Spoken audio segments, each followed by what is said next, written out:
All right, so now we're doing the 2024 Set 1 AP Physics C E&M questions. If there are any corrections or mistakes, I will put as a pinned comment in the video here. So, non-conducting rod of uniform positive linear charge density with charge -2 nanocoulombs. Okay, so we have a non-conducting rod, uniform positive linear charge density. Got it, okay? Is near a sphere. So we have a rod, we have a sphere. Okay, the rod and sphere are held at rest on the x-axis shown in the figure. Equipotential lines A, B, C, D, and E are labeled. Adjacent tick marks on the x-axis and y-axis are 0.4 meters apart. Oh, the little ticks are 0.4 meters apart. Okay, fair. Calculate the absolute value of the electric flux through the Gaussian surface whose cross-section is the -20 volt equipotential line. So -20 volts right here. Okay, well, the electric flux would be hard to calculate because the electric field will be complicated, but it's just Gauss's law. It's the enclosed charge over epsilon naught. What are we enclosing here? Is this sphere of charge -2 microcoulombs, so it's -2 times 10 to the -9, divided by epsilon naught 8.85 times 10 to the negative, I never remember this. Let me look it up real quick. -12. So -2 e -9 divided by 8.85 e -12, and that is -226. What is flux? Newtons per coulomb? I don't know. Newton meter squared per coulomb. I don't know. Just do so. I just did electric field, which is newtons per coulomb times area times meter squared. So I don't know. Whatever units you want to use for that, as long as it's correct. Positive test charge not shown is placed and held at rest of position C. Okay, so where's position C? It's right there. Okay, an external force is applied to the test charge to move the charge to different positions to order C, E, D, A. The test charge is momentarily held at rest at each position. The bar shown on the figure 2 represents the absolute value of the work done by the external force and the test charge to move the test charge from position C to E. Complete the following tasks. Draw a bar to represent the absolute relative value of the work done by the external force and the test charge to move the charge from position E to D, and then from D to A. The height should be proportional to the value of if it's 0, then write 0 in the corresponding column. Okay, so the work here is just Q times the change in potential. That's all you're really gonna have to do here. So you just really gotta look up at the absolute value of the change in potential. If I move from E to D, there's no potential change there because I'm on an equipotential line. So there's no potential change. So this is 0 here. And then from D to A, okay, so we're at 0 volts, and then A, we're at 30 volts, is 30. That's the change in potential, 30 times Q. Okay, well, we got to do it relative to CE. So we went C to E was going from -20 to 0. Okay, and now we want to go from 0 to 30, right? Yeah, so it's got to be 1.5 times bigger. So it's going to be 50% bigger. So it's got to be all the way up to here, right? Because we have 50% more potential difference. So it's going to be 50% bigger than that thing. Calculate the approximate magnitude of the x component of the electric field at point B. Point B, right here, is the x potential. So we want to talk about what is approximately the, so electric field you can do is the potential difference, right, is this. They just want the magnitude. They want direction. The magnitude. So plus or minus doesn't really matter. So we're going to say approximately the change in potential over the displacement. That's all we know here. So if we go from like I would do it like around it, kind of like we do in calculus around there. I would say approximately it's a 20 volt difference, or it's a 10 volt difference over, that's not quite 0.4 meter. Wait, let me see. That's about 0.4. It's one of those hash marks. I would say about 0.4 meters. So it's like 10 volts over 0.4 meters. So the electric field is approximately equal to d delta V over delta X, which is about 10 divided by 0.4. And that's going to be 25 newtons per coulomb. Okay. All right. Positive test charge placed at position D. Test charge released from rest. Indicate the direction of the net electric force exerted on the test charge. It's a positive test charge immediately after the test charge is released from rest. Okay, so, sorry, what point are we at? We're at position D. Position D here. Now, we have to know the direction of the electric field. The direction of the electric field, it always goes from higher potential to lower potential, right? So that means the electric field is going to be kind of perpendicular to here, and going to be heading inward like this. That would be the electric field.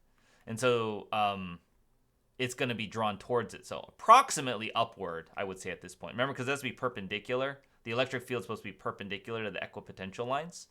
So I would say about upwards. Positive y direction. Positive y direction. Without using equation, justify your answer using physics principles. Well, the electric field is perpendicular to the equipotential lines. And goes from higher to lower potential. And that implies then it is upwards. Now we got to connect to the force. For a positive charge,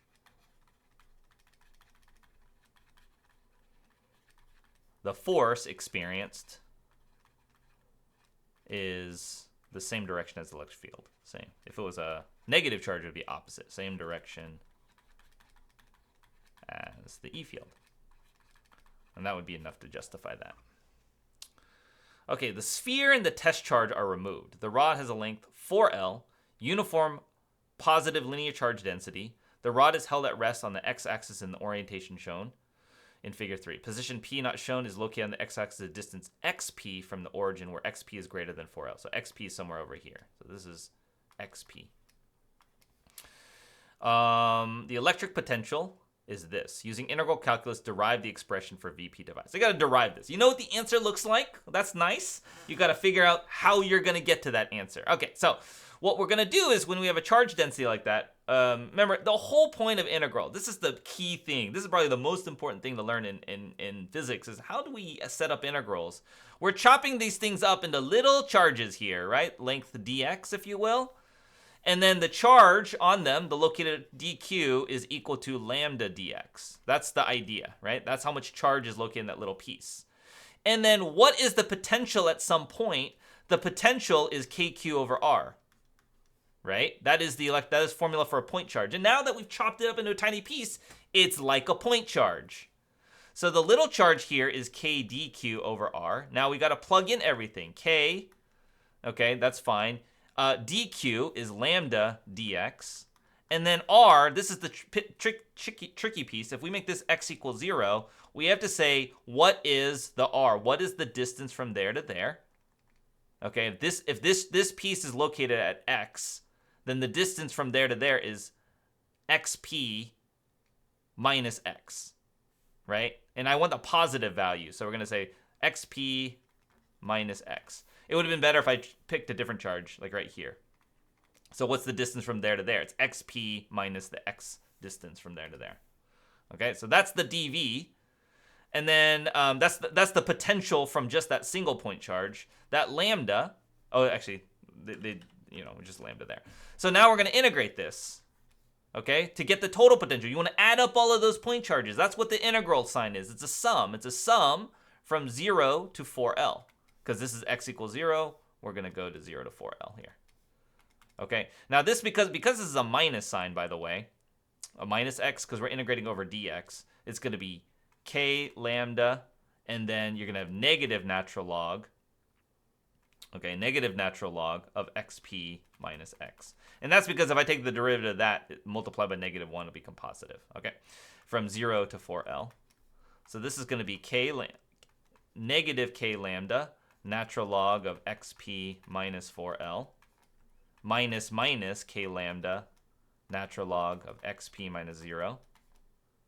Okay, so you're going to have negative k lambda, natural log of xp minus 4L, plus k lambda, natural log of xp. And then you can factor out a k lambda, and then natural log, because you're adding and subtracting them, you just divide them. So it'd be xp over xp minus 4L. And that is what we got there.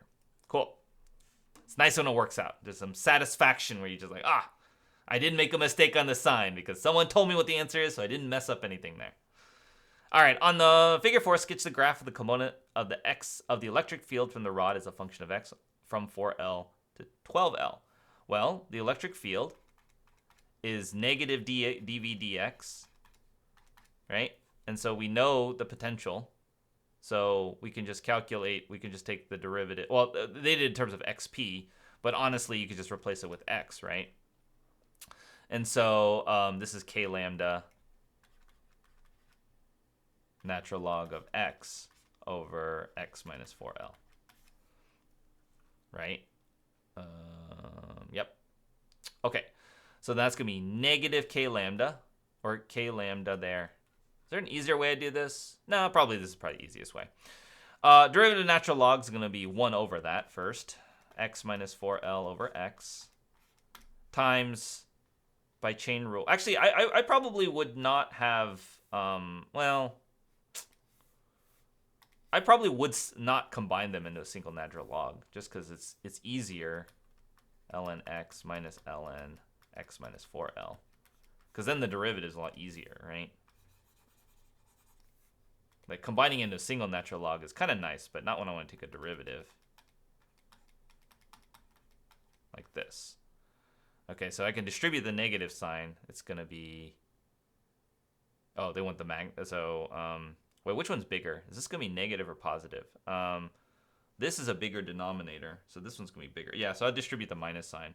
So it'll be k lambda 1 over x minus 4L minus 1 over x. Does it make sense that it should be positive, by the way? This thing's a positive charge, so the electric field should point to the right, because that's where, you know, it would feel a force to if I put a positive charge there, it would be repelled. So it makes sense that this should be a positive quantity. So, oops, that's an x. So, let's see, we're going greater than 4L. So what happens is this is super huge. So the electric field starts really large, like this is almost like a vertical asymptote. And then eventually it will decay to 0. So I think I would just honestly sketch it like this. You could plug in some numbers, honestly, but it's like kind of a vertical asymptote here. And then kind of infinite, and then we'll just decay as this increases, right? If you wanted to combine them, you could make it 4L over x times x minus 4L. You could see what, and you could plug in numbers and just see what the sketch of that would look like. But we don't need a label on the axes, so we just kind of sketch it like that. Okay, number 2, circuit problem. Students are asked to determine the resistance of 2 identical resistors. The resistors are in parallel with each other and are connected in series to a battery of known EMF, an inductor of known inductance L, and a switch, as shown in Figure 1. Students have access to a voltmeter, can measure potential difference as a function of time. Students are required to measure quantity that decreases with time to determine R. Okay, on a circuit diagram, draw a voltmeter using the following symbol with connections that allow students to correctly measure the potential difference that decreases with time. Okay, so you're going to have to do it across the inductor. So what happens, remember, the idea within inductors is the V is equal to L di dt. So when I close it, I initially have a voltage across it. But if I wait a long time, this derivative goes to 0. So then the voltage is 0. So I want to I just want to attach the voltmeter right here. They want you to do that instead of here, because here, what's going to happen is initially there's no current, so there's no current here. So for the resistors, initially there's going to be no voltage across them because there's no current, and then it will increase, right? But for the inductor, the voltage will drop instead. So anyway, let's see. Describe a procedure for collecting data that would allow students to graphically determine the experimental value of R using the measured quantity that decreases with time. Provide enough details so another student could replicate the experiment. So, interesting. What are we going to vary? Are we allowed to vary, let's see, to determine, so we're not allowed to vary the resistors. I think we just got to record the voltage as a function of time. So we're going to, close the switch. We're going to record the voltage across L as a function of time.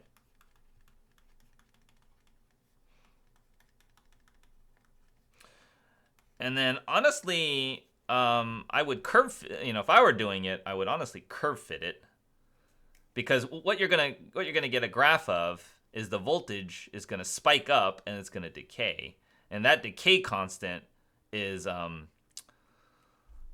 over R, right? The time constant. So we're going to let's see, we're going to plot V of t versus time. This is the voltage versus time, and and curve fit it. I don't know. I mean, I guess we could solve for it, but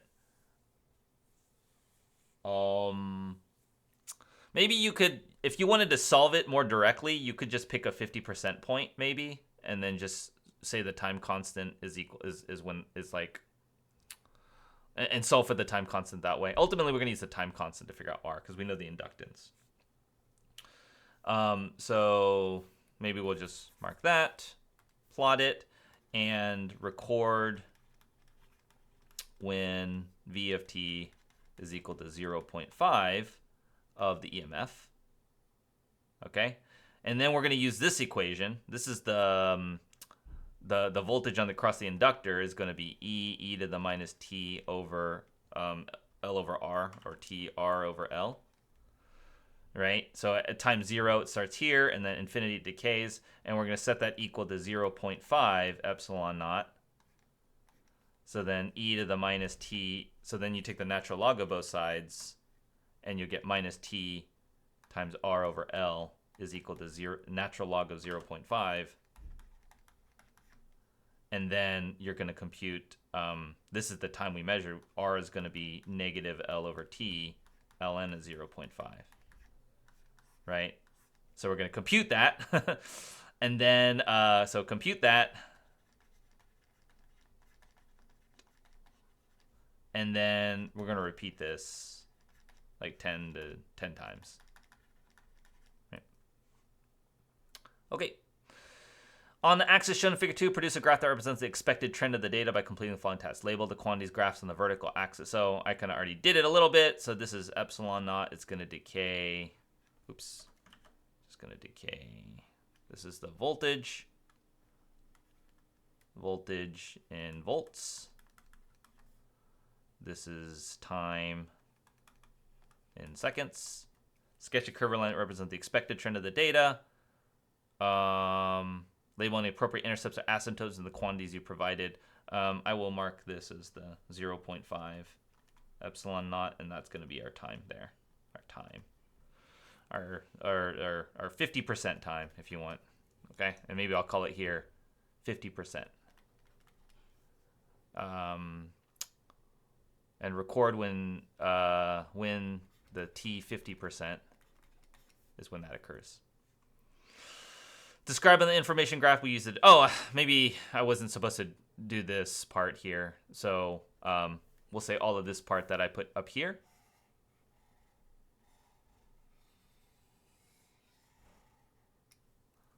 We will move down here. Okay. Okay, so that's what I would do. Starting with the appropriate calculation of Kirchhoff's loop rule, derive but do not solve a differential equation be used to determine the current I in the inductor time t after the switch is closed. Express your answers in terms of that. Oh, I forgot that the R's were in parallel. Oops. So one thing I would do is this is the R equivalent. And then R equivalent is equal to R over 2 because they're 2 in parallel. So R is going to equal 2R equivalent. Or R is going to equal negative 2L over T 50%. ln of 0.5. And you might ask, why is it negative? It's because natural log of 0.5 is negative, so it's actually a positive number. Okay, so we want to Kirchhoff's loop rule. So we've closed this, okay? And I'm just going to replace this, with the single resistor of R over 2, because they're in parallel. So it's just easier if you do that.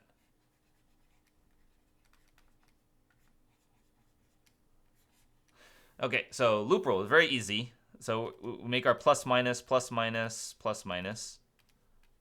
Okay, So, and then we're going to indicate the currents that are going to go here. This is I and this is I. And they're just going to loop on like that. So your loop rule is literally going to be epsilon minus I times R over 2 minus the voltage drop across this inductor, VL. And when you have the orientation like this, the current always goes in the positive end. It's going to be L di dt. So it's going to be L di dt. That's the voltage drop across the inductor, and that equals 0. So that is my equation here. Okay. And we want an equation that is a differential equation with I. And that's what we got. We have di dt, we have I. That makes it a differential equation with I. R, L, and epsilon are all constants there. Or they're all parameters. They're not changing as a function of time. After reaching steady state, the absolute value of the potential difference across the inductor is delta V1. The students replace the original inductor with a new inductor as non-negligible resistance. Okay. After reaching steady state, the absolute value... Okay, so this is the steady state. The experiment is repeated. After a long time, the absolute value of the potential difference of the new inductor, delta V2. Indicate whether the delta V2... Well, because we have this non-negligible resistance, okay, so what do you have to think about when you're doing this scenario? Is this is R over 2, and we have an inductor. But now we've added in, like, a little bit of resistance. So what's happening is when you wait a long time, the voltage across here is 0. Okay, because there's no voltage drop across the inductor when you wait a long time, like an ideal inductor. However, because of this, so that means because it's shorted, right? But because there's some current going through here, because there's some resistance, we're not really talking about the voltage across the ideal inductor. We're talking about including that voltage drop across that resistance. So for an ideal inductor, there's no voltage drop. So delta V1, this is 0 because there's no resistance in that original inductor, right? The known inductor and a switch. I think identical resistors. I don't know. I think like they're saying. So this implies that the first one had negligible resistance, right? So this was 0 volts drop. Now there's a little bit of drop because there's a 0 across the ideal portion of the inductor, but because of this resistance, there is some current flowing, right? Sorry, this is R over 2. There is some current flowing because if this is 0 volts here, there's some current that's going to flow. And so there's some voltage drop here. And so this is, and then in terms of magnitude, that's definitely greater. Anything that's not 0 is definitely greater than 0 for absolute value. So it's greater than, can't be less than, because, can't be less than 0 because it's the magnitude, right? So, the ideal inductor, the delta V1 is 0 because in steady state, there's no change in current. The IDT. Because of the non-negligible resistance,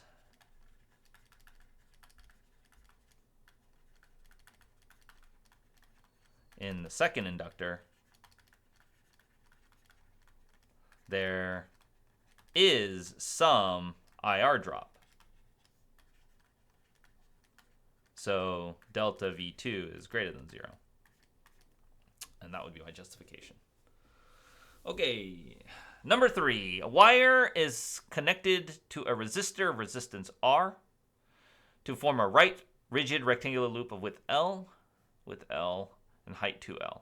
An external force is exerted on the hoop so that the loop always moves with constant speed. So it's going to move constant speed in the V direction, the positive X direction. The loop then enters region 1 of an external uniform magnetic field magnetic to B that is directed in the negative Z direction. That means into the page. Region 1 has boundaries L and 2.5 L. Okay, there and there. The loop later enters region 2 with two external... Oh, this is weird. This is kind of like mixed magnetic fields here. Region 2 has boundaries 2.5 L and 3.5 L. Point S is midpoint of the leading edge of the loop is aligned with the horizontal boundary that separates the two magnetic fields. Okay. Kind of interesting here. On the following axis, sketch a graph of the magnetic flux through the rectangular hoop as a function of position X, and Z plus Z corresponds to positive potential. or positive flux. Okay, from 0 to 0.5 L. And then we're talking about point S. Okay, so point S here. So we have no flux all the way to when point S hits L there, because we're not enclosing any flux, right? So it's definitely 0 from there to there. Now we're gonna start entering, and it's gonna start increasing to a point. Do I gotta calculate the axis? Do I gotta label the axes? No. Okay, that's fine. So it's gonna increase linearly until we're fully enclosed all of this. So it's gonna increase until S hits this point right here. That's 2.5 L. Because once it's there, then it's fully enclosing just region 1 magnetic field. So it's going to increase to 2.5 L. So it's going to increase to some point there. And it's going to be a straight line because moving at constant speed. So it's just, or this is a function of distance. So it doesn't really position. Okay, so now what we do is when we start enclosing some of this, now how do we know these magnetic fields? Each magnetic field B but parallel. So you got to be a little bit, the tricky part is this, is once you start enclosing this part, okay, because it's the same dimension and it's the same magnet, this flux, you have some coming out and some going in, but the net flux is 0. Because it's the same area, but they're pointing opposite directions. So that flux is 0 there. So then you just start collecting just the region 1, and then it goes to 0. And by the time S, okay, so it's going to decrease until we hit this point. Because, well, actually, this region doesn't... The trick about this part is this region is equivalent, for the shape of this, it's equivalent as though there were no magnetic field. Because anytime I enclose this region right here, the same amount in region 2, like on the top and bottom, I'm enclosing 0 flux, because it's the same amount going in and same amount going out. Right? So it's like the region 2 is, for this specific shape, and because of the symmetry, it's like region 2 is not contributing any flux, right? So anyway, it will decrease to 0, and then it will be totally 0 when we are L away from here. Once we're at 3.5 L, we're just enclosing this part, then it's 0 flux, because we have the same on the top and bottom. So once we get to 3.5 L, then the flux should be 0. And then and then it will continue on with 0 flux at that point. Because while you're enclosing this, that's still 0 flux. Consider the instant when point S reaches 1.5 L right here. Indicate whether the current that's induced in the rectangular loop point S, when point S reaches 1.5 L is clockwise, counterclockwise, or 0. Okay, so we are adding, when we're here at 1.5, we're increasing flux coming out of the loop, which means if we're going to going into the loop. So if we're going to counteract that, we have to have magnetic field that's coming out of this is the induced magnetic field, because that will counteract these added flux that we're adding in, right? And so if I want that to be into the page, then I want, on the left side of the loop, I want the current to go this way, so my fingers curl into the page. No, wait. Backwards, out of the page. I'm confusing the dots. Dots are out of the page, so I want them to come out of the page, so I need the current to go downward over here. So it's going to be counterclockwise. Counterclockwise, because the flux is increasing into the page.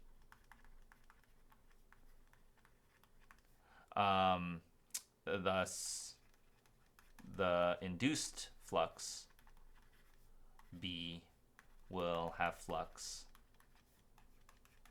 out of the page. And that implies that the current is counterclockwise. Derive an expression for IR when point S reaches 1.5 L. If IR equals 0, indicate how you derive the expression. Says IR equals 0. Express your answer in terms of RL, BV. Okay, so general idea is always the voltage is the derivative of the flux, dt. Right? So I'm going to, I'll write it down here, and then I'll transfer it over down to the bottom for the solutions. And then we're going to say the flux is the B times, so the b is constant, so it's just how much we're in here. So let's call that x. That's x times 2L. So that's the area times the magnetic field. And then b and 2L are constant, so x is the only thing changing. So this is 2BL dx dt, which is 2BLV. Okay. So that's the potential. And then what this is, v is the velocity. Derivative position is the velocity there. Okay, and I think that would be sufficient. And then, oh yeah, then the I is equal to v over r. So it's going to be 2BL times the velocity divided by r. Right? So I'm going to pick that. Oops.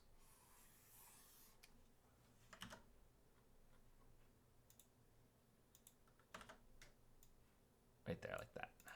And then that will be our answer there. Derive an expression for the power dissipated by the resistor when it reaches 1.5 L. So the power is just whatever. There's a couple ways to do this.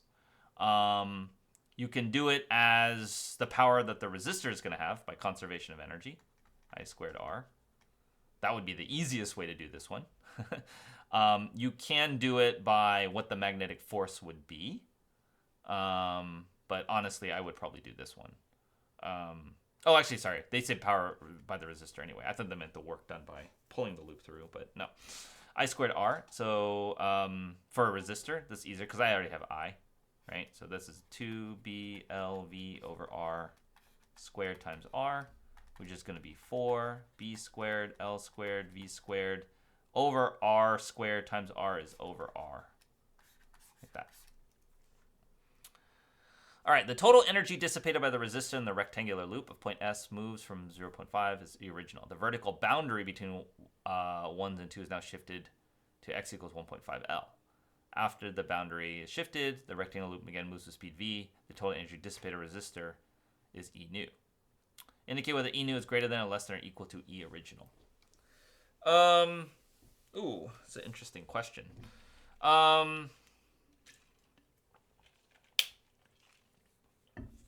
So we're going to be dissipating energy during the time that the flux is changing. So from here to here.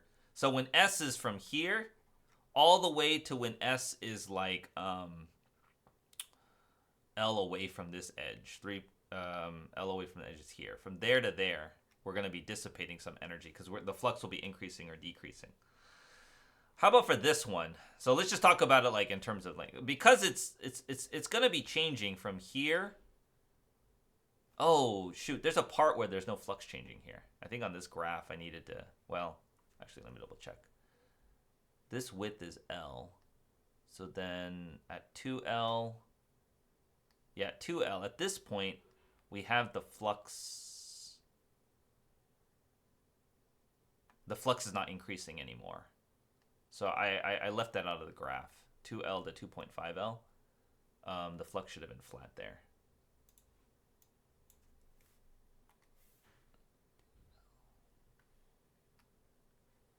And then this. Yeah, should have looked like that instead. Sorry. Those of you who yelled at me earlier probably told me like, oh, the flux isn't. Yeah, you're right. That flux shouldn't have been there like that. Okay, so it's going from L to 2L. I think ultimately it's going to be less energy because the flux is going to be changing over like a shorter amount of distance, right? Like this one, the change is over 2L region, and then this flux, the change is over just as it enters. And that, well, that is 2L also. Let me think about this. I think because the peak flux, yeah, because it only goes to L to 0.5 L, then the flux caps out, right? So if we look at the shape of what would happen in the other one, in this one, is it's gonna go up to just, let me see, 0.5 L.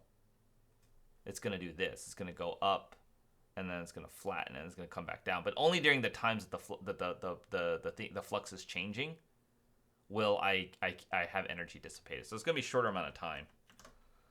So I would say like it's going to be less than, because the flux, the power is only dissipated when the flux is changing.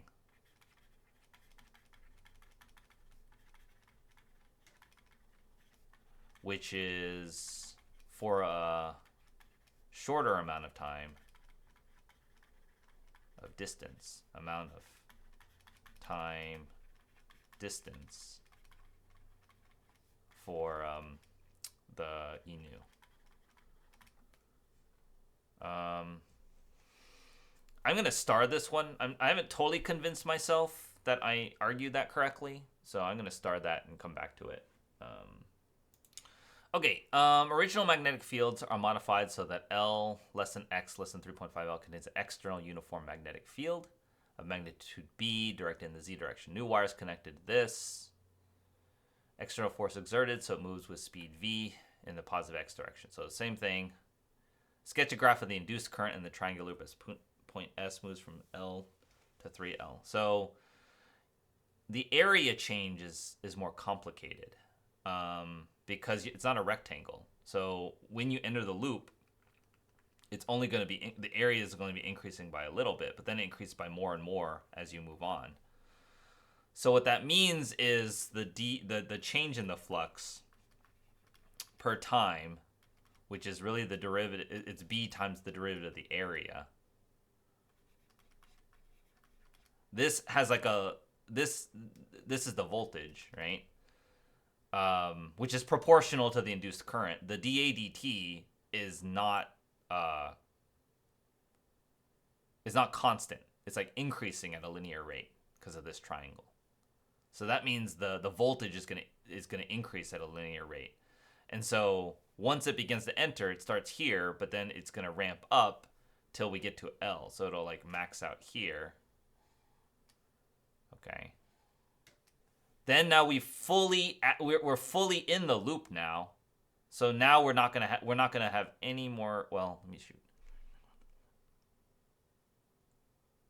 So we've added the most area in, and so now the flux is not going to be changing anymore, because now we're completely in the loop, and so we're going to drop down to 0. So we're not going to induce anymore. So it's going to do this, I'm pretty sure. Yeah. Okay, and that's the exam. So I'll think about this one. I'll pin a comment if I think anything different about this one. But I think I have that argued correctly.